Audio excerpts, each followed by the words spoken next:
Good day to all of you guys, and we are now here for our next video because someone suggested to make a video about the topics that we're going to tackle about.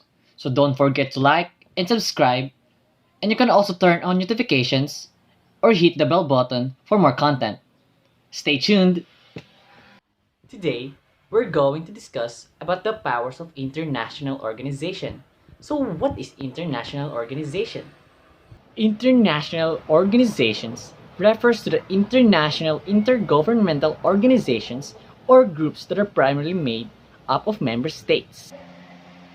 According to the international relations scholar Michael N. Bernadette and Martha Finnemore, there are three types of powers of international organizations, namely the power of classification, the power to fix meanings, and the power to diffuse norms.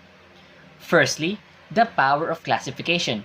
It is the ability to classify objects, invent, and shift their very definition and identity. In other words, they help us work with the things and relations between things. Secondly, the power to fix meanings. It is said that people view IOs or international organizations as a legitimate source of information.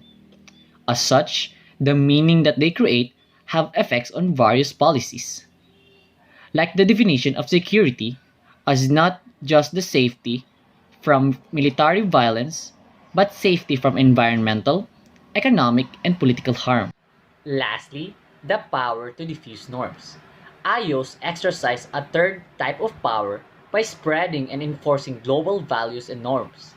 They desire to shape state practices by establishing, articulating, and transmitting norms that define what constitutes acceptable and legitimate state behavior. They are also known as missionaries of our time. Now, we're going to tackle about United Nations. So what is United Nations?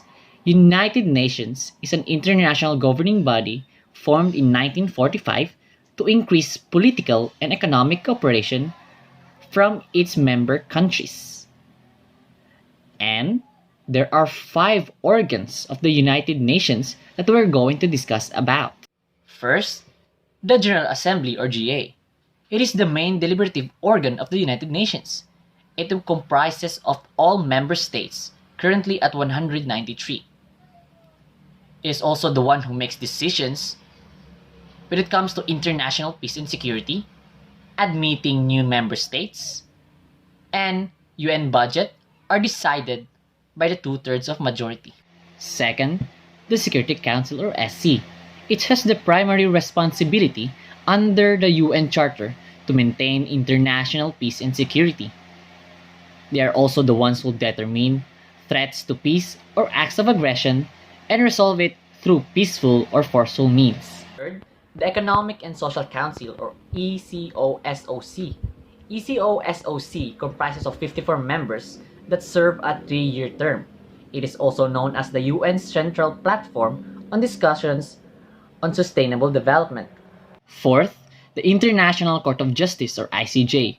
It is the UN's main judicial organ. Its role is to settle in accordance with international law, legal disputes submitted to it by states, and then give advisory to legal questions referred to it by the United Nations organs and specialized agencies. Lastly, and the fifth, the Secretariat. The Secretariat is made up of tens of thousands of international staff members working at UN headquarters. They are the ones who are responsible for servicing the other organ of United Nations and administering the programs and policies laid out or laid down to them. So now let's move on and discuss about the differences of state regionalism and non-state regionalism. State regionalism is the coordination of countries or a general phenomenon or may refer to a formal project, policy, or scheme promoted by the regional states, and the term actually composes a broader area. While non-state regionalism are individuals or organizations that have powerful economic, political, or social power that are able to influence at a national or sometimes international level. that, that are not belonging to any particular country or state.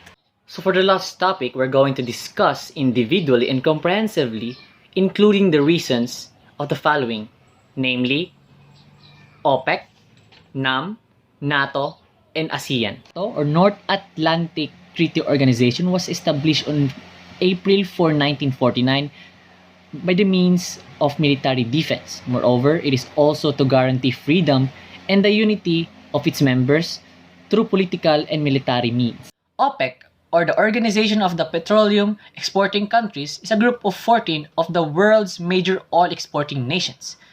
It was founded in 1960 to contribute the petroleum policies on its members and to provide the member states with its technical and economic aid. NAM, or Non-Allied Movement, is an international policy of a sovereign state that was founded in 1955. Its main purpose is to protect independence from the pressures of superpower politics. Lastly, the ASEAN, the Association of Southeast Asian Nations, is a regional organization that composes of 10 Southeast Asian and Pacific countries whose main purpose is to collaborate and promote sociocultural, economic, and political advancement in the region. Thank you. That's all.